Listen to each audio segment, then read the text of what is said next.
Hey, what's up guys? This is Anthony from Anthony's Customs, and for this video, we're going to be reviewing Mission Impossible Fallout.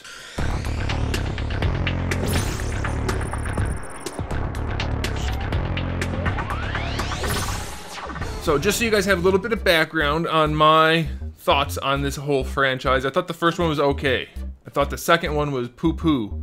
I thought the third one was really good, and I think everyone since then has been building on that and getting better and better and better overall. Not necessarily my own personal favorites, but really solid overall, better films. Okay, and we're up to number 6, I believe, for this one. So I was hoping it was going to be really good. I thought it was going to be really good. It looked really good in the previews. Had a decent chance of it being really good. The main theme, the main plot of this movie is crazy action ensues. Ethan Hunt has to save the world. That's basically the plot for all of these movies, and that's the reason some people don't like them that much. They're not the most deep stories. They're definitely well written overall. They're pretty interesting, but they're not like... I don't think they're going to win any awards for their stories. That's my guess, but Hollywood generally doesn't like to promote this kind of movie over like the sappy ones or the ones that have meanings or push agendas or things like that. This doesn't do any of that. This is exactly what it's supposed to be. It's a movie about lots of action, some spy stuff, something happening that is going to affect the world, and they have to stop the world from being affected. That's it. And I think they do a really good job of that. The writing in this movie is really, really good. There's lots of twists and turns, lots of nice character development for different characters, new characters, old characters. It does a really good job of just keeping everything interesting. There's no really dead spots in the movie. It's really, really well executed in that there's tons of action, like tons and tons of action, like Fast and the Furious mixed with Man of Steel levels of action, but in such a good way. It's so well constructed. It sounds like it would be a bad thing, because I listed 2 things that aren't good things, but it is a good thing. It's really, really well handled. There's great pacing. It's like action, not action, action, not action, just constantly throughout the movie, and it's completely, wholly entertaining from start to finish. Okay, now I should probably mention, just in case you didn't read the title, this is not going to have any spoilers in it, this review. There's really no need for spoilers.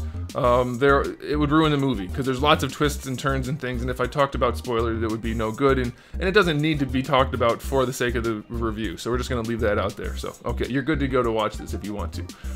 Okay, so the writing's really good. You got the general gist of it. Let's talk about the actors. The first one is, of course, Tom Cruise. He's gonna be Tom Cruise. He's definitely one of the better action heroes at this point in Hollywood. Even though he's getting older now, he's maybe a little weird outside the movies. He's definitely proved himself to be a really solid action hero, and he does a really good job in this movie. I understand that he does like all of his own stunts, which obviously they're still like rigged up and stuff, but it definitely helps.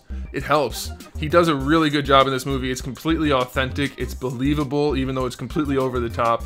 He does a great job. He's a great main character. Say what you want about him in general, but as far as acting goes in these kind of movies, he's one of the best, if not the best. So definitely a good thing there. Next, we have Henry Cavill. Superman is in this movie. He doesn't play Superman. He plays an entirely different type of character, but he does a really good job. He does a great job of being, I don't want to give anything away, so let's just say a badass. He's a badass character, and he does a good job.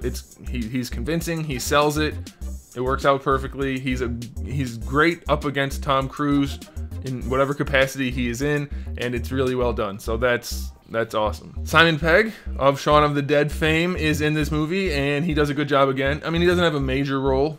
He and Ving Rhames are really just supporting cast for the other main characters, but they both do a really good job. Simon Pegg's really funny. Ving Rhames is Ving Rhames. He doesn't do a whole lot. He has a couple serious conversations, and that's it, but he does a good job with that. So those 2 are great supporting casts. And then lastly, we have Rebecca Ferguson, and I really like her. She's really good. She does a great job of being a badass lady up against Tom Cruise and Superman. Like, she fits in just fine, and it's good. Like, I don't have any issues with any of the actors in this movie. There is the main bad guy, which you see in the trailers, but he's not in the movie all that much. He's probably got like 5 minutes of screen time maybe, so he's fine, but we're not going to talk about him. I can't remember his name offhand. because he doesn't have that big of a role. Like, he's there, plot-wise he's there, but he's not on screen very much, so there's not much to talk about. The action, as I mentioned, is really, really solid. It's just basically constant action with other stuff mixed in to keep it from being all action. And again, it sounds bad, but it's not. It's the best balance of action and storytelling and drama that I've seen, I think, in ever, maybe? I don't know. It was really, really good.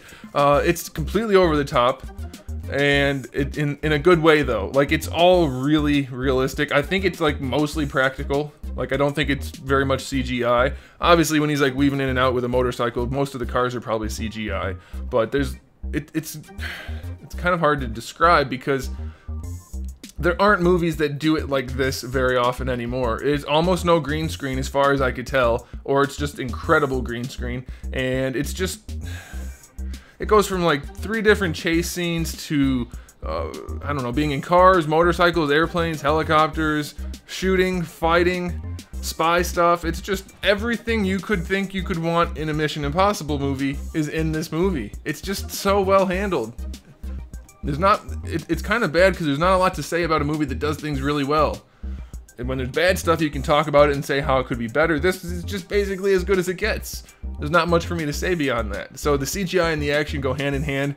Extremely well done. Extremely well done. Every part of this movie was extremely well done. So I guess we're just going to wrap it up there.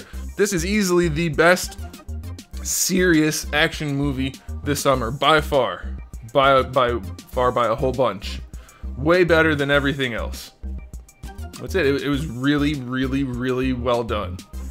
So I'm going to leave it there. Thanks for watching, guys. If you saw the movie, let me know what you think about it in the comment section below. If you haven't seen it, go see it. Come back. We'll talk about it. And if you are going to post a spoiler in the comment section, make sure you type out spoilers. Space, space, space, enter, enter, enter, then type what you want to type. I don't want you to ruin the movie for other people.